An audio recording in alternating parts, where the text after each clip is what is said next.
अब आज ममता के सबसे बड़े प्रदर्शन के कॉल पर पूरे बंगाल की नजर है, क्योंकि जिस विरोध प्रदर्शन के जरिए ममता शुभेंदु सरकार पर निशाना साध रही हैं, उसकी तैयारी के लिए बुलाई गई मीटिंग में टीएमसी के 80 में से 20 विधायक ही पहुंचे।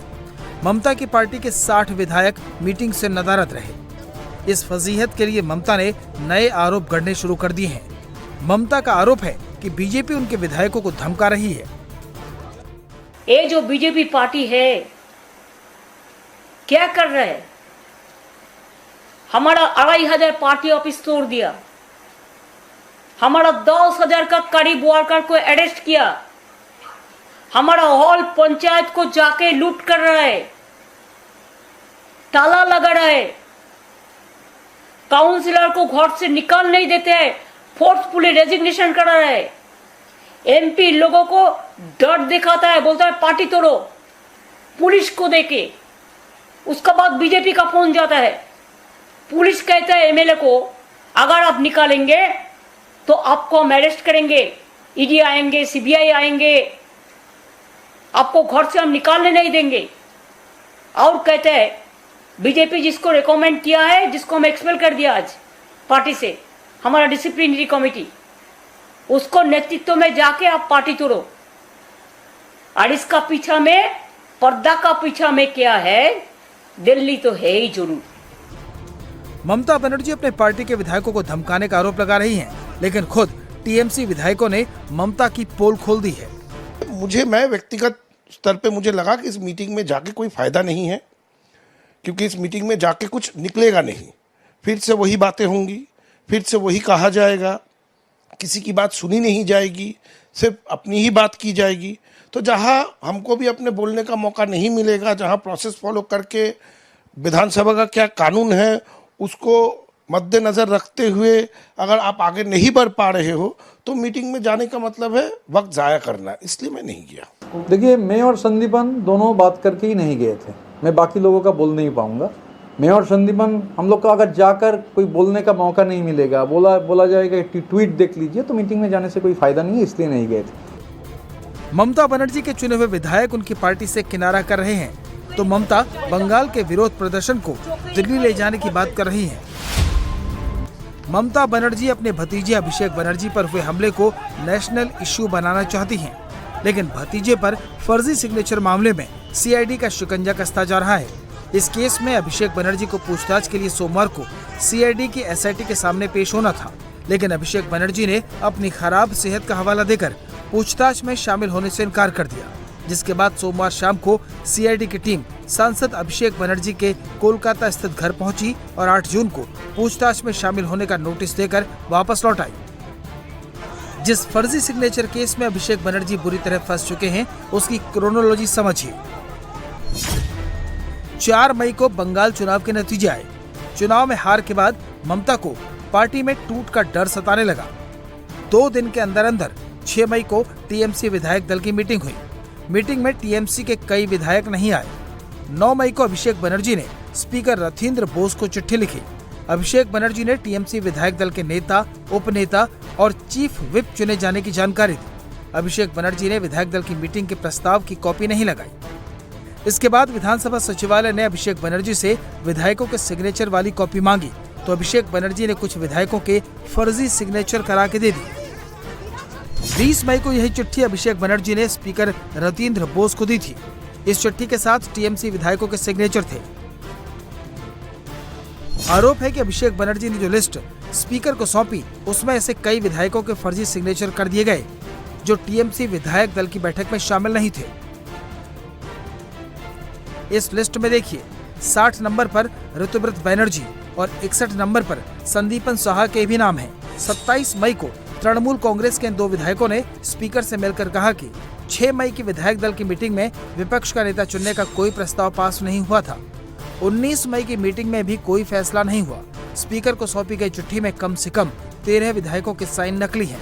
स्पीकर से शिकायत करने पहुंचे ऋतुव्रत बनर्जी ने लिख कर दिया कि उनके भी जाली दस्तखत करवाए गए। अब देखिए, एलओपी का जो सिग्नेचर था, वो सिग्नेचर में कुछ ऐसा देखा गया है कि किसी विधायक का सिग्नेचर है जो उस दिन वहां पे मौजूद थे ही नहीं। तो जो नहीं थे उनके नाम पे सिग्नेचर करके जमा देना, ये तो कहीं ना कहीं तो मतलब बहुत बड़ा ब्लंडर है। अभिषेक बनर्जी का इसलिए आ रहा है क्योंकि वो जनरल सेक्रेटरी के तौर पे जो एमएलए लोग ने जो साइन किया है उस पे वो उसके ऊपर वो साइन करके कि यही हम लोग का रेजोल्यूशन है, आप सबमिट कर देते हो विधानसभा में।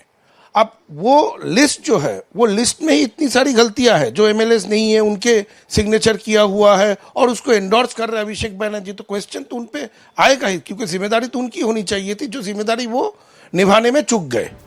इस मामले ने नया मोड़ तब ले लिया जब सीएम शुभेंदु अधिकारी ने दावा किया कि विधानसभा में कथित हस्ताक्षर जालसाजी मामले की सीआईडी जांच टीएमसी विधायकों की शिकायत के आधार पर शुरू हुई थी। उन्होंने ऋतुव्रत बनर्जी और संदीपन साहा का नाम लिया। सीएम शुभेंदु के इस दावे के बाद ममता बनर्जी ने दोनों विधायकों को निष्कासित कर दिया। टीएमसी बंगाल का जनता का साथ तो भ्रष्टाचार किया है, अभी उनका खुद एमएलए का साथ भ्रष्टाचार कर रहा है। टीएमसी चोर है, अपने खुद चुने हुए एमएलए का सिग्नेचर चोरी कर रहा है, इसलिए जनता को ये मालूम होना चाहिए इसमें बीजेपी और सरकार का कोई रोल नहीं है। जो कंप्लेन है, कंप्लेन दो टीएमसी का एमएलए ने किया है, ऋतुव्रत बंदोपाध्याय और संदीपन साहा, इसमें कोई हमारी रोल नहीं है। लेकिन हम लोग इन्वेस्टिगेशन में प्राइमरी जो मिला है बहुत खतरनाक, चिंता का बात है। सीआईडी ने सिग्नेचर केस की जांच तेज कर दी है। सीआईडी के 5 अफसरों की एसआईटी फर्जी सिग्नेचर मामले में भाईपो की भूमिका की जांच कर रही है और अभिषेक बनर्जी को पूछताछ के लिए अब दूसरा नोटिस दिया गया है। टीएमसी से निष्कासित विधायक संदीपन साहा ने भी सवाल उठाए हैं कि 15 साल तक सत्ता और उससे पहले विपक्ष में रही पार्टी के नेता ने रेजोल्यूशन पास करने के लिए प्रोटोकॉल का पालन क्यों नहीं किया। देखिए, इससे पहले भी बैठक हुआ है। बैठक में ये प्रस्ताव था कि कौन दल नेता बनेंगे, कौन उपनेता बनेंगे और कौन चीफ व्हिप बनेंगे। अब 15 साल सरकार में रहने के बावजूद भी प्रोसीड्यूर फॉलो किए बिना ये रेजोल्यूशन जमा हो जाता है असेंबली में और उसके बाद उस पर छानबीन शुरू हो जाता है, क्योंकि वो प्रोसीड्यूर, वो प्रोसेस, प्रोटोकॉल नहीं माना गया है। अभी वो सब जुडाइज हो चुका है, अभी फिर मीटिंग बुलाए हैं। अब क्या प्रोसीड्यूर का जानकारी लेके ये मीटिंग बुलाया गया है, ना कि फिर से एक रेजोल्यूशन में साइन करा के फिर वो सबमिट कर दिया जाएगा, फिर उस पर कंट्रोवर्सी होगा। देखिए, सबसे पहले जो कानून है, जो नियम है, इसकी जानकारी होना जरूरी है। इतना दिन का एक दल पहले भी विरोधी में थे, फिर सरकार में आए, आज विरोधी में गए हैं, लेकिन प्रोसेस फॉलो करना ही भूल गए। एक तरफ अभिषेक बनर्जी पर सीआईडी की जांच तेज है तो ममता की पार्टी में बगावत के सुर तेज हो गए हैं। उलूबेरिया पूर्व के विधायक ऋतुव्रत बनर्जी ने चुनाव में हार के बाद टीएमसी पर बढ़े हमले को लेकर पार्टी नेताओं पर सवाल उठाए हैं, तो अभिषेक बनर्जी की पिटाई को लेकर भी तंज कसा है।